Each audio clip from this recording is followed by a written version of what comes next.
Things have just been getting tougher in the footy world. Of course, the coronavirus has hit the league with Connor McKenna testing positive, which has affected Essendon big time with players having to quarantine, and it's also affected Melbourne as they couldn't play Essendon this round. It's been one of the crazier weekends the footy world has seen, and SuperCoach wise, man, the team did it tough. 1723 went down 16,000 spots and now ranked outside the top 47k. My goodness, it has been a disastrous start to this season. Somehow won both leagues, but that's more due to lack of matchups. So, yeah, it's been a difficult time, but let's look at the team. So here it is, some great scores mixed with some really shocking ones, but defense. Flashback. I'd have enough for Jeremy Howe, but I probably won't go with him.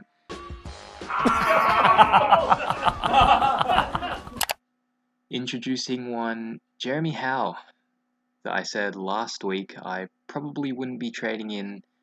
Well, I traded him in for Houston. Ended up working out because, of course, my other choice was Ridley, and Essendon didn't play, so that did work out in my favour, and he wasn't too bad. I'm not expecting 120s, 130s every week from him, so 88's not the worst. Doherty, really good game. Duday, what a surprise this was. 113. Gold Coast were peppering the 50, and Duday was doing his thing. He had 20 touches, 8 marks. So, great bounce back game from him. Starcevic, man, he had a really quiet first quarter, but after he had that mark and goal on the siren, he was on fire. And he ends on an 89. Great stuff. And I messed up here. I was doing a bench loop with Noble, and he got a 64, and you take that. So I put Bailey Williams on field to get that score. And then during the Brisbane West Coast game, the news came out that the Essendon-Melbourne game would be postponed. So Brander was locked, and I couldn't get that 75 on field. So that was one of many things that cost me this round. I could have had an extra 100 points, but yeah, I messed up there. I say extra 100 because Max King in the forward line as well, but I'll talk about that later. But yeah, there were a lot of screw-ups from me this round, but overall defense was solid. Midfield, I was hurt big time by Zorko being a late out.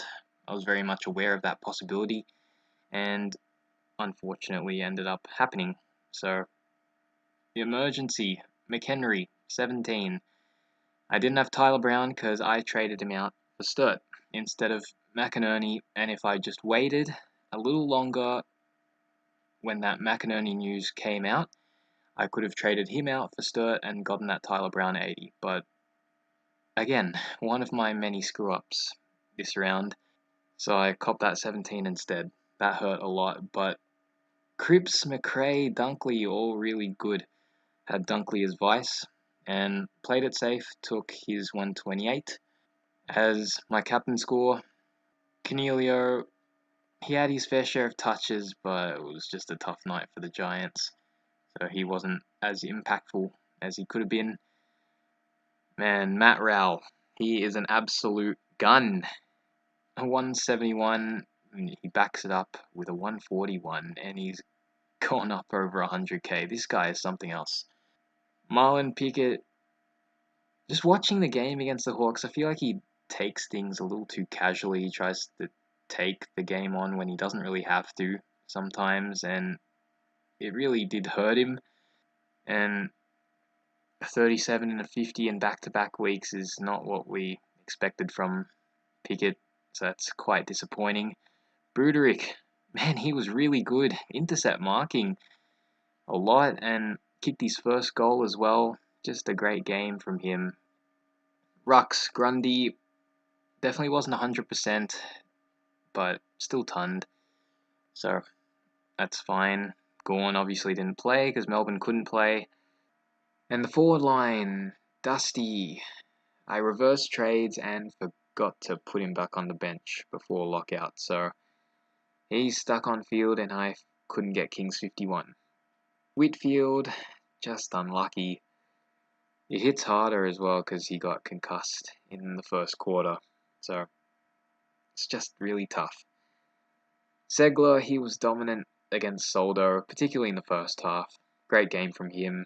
Brayshaw, 82's not the worst score, but in this case, it's a really disappointing 82. He was going really well up to half time, was at 59, and then it just felt like he spent 80 or 90% of the half on the bench, of the second half. It's what it felt like. He was just sitting on the bench the whole half. And in shortened quarters, we just can't have that. Because the guy spends over half the quarter on the bench, and by the time he comes back on, the quarter's over, and he couldn't do anything for the quarter. So I don't really know what to do with him, but I'll talk about that later.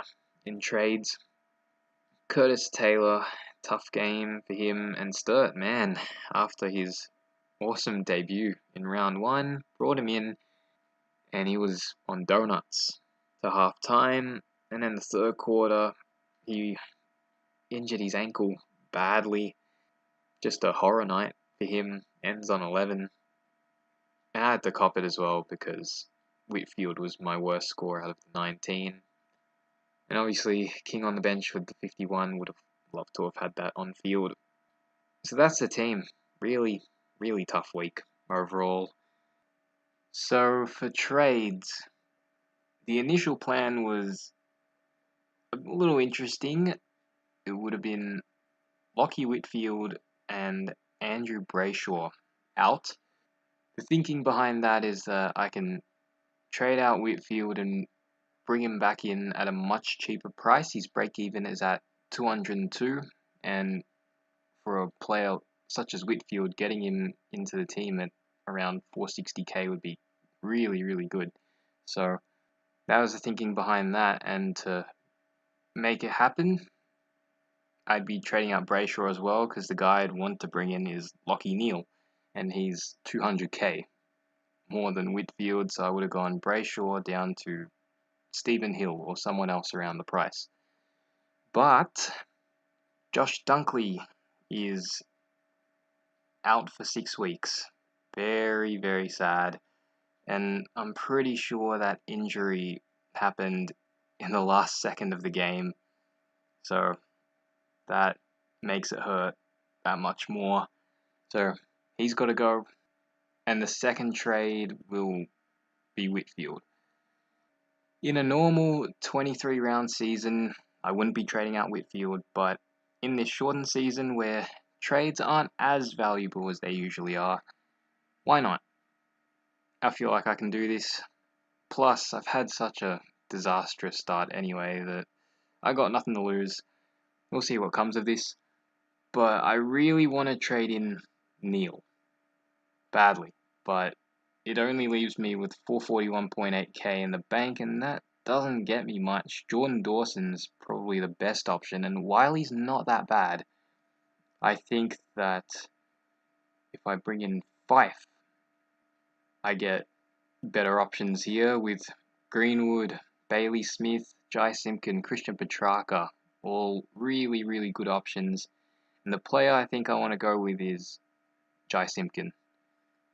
Still a bit of a pod pick, probably won't be anymore. I think everyone's aware of how good his start has been, averaging 125, coming off a 140.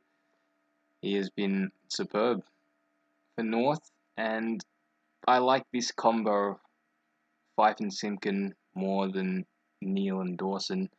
So I'm probably going to go with these two, Dunkley and Whitfield, out for Fife and Simpkin.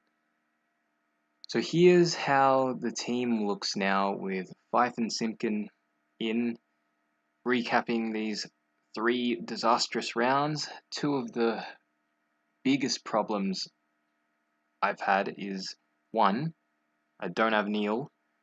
massive, massive issue, hurting me big time not having him.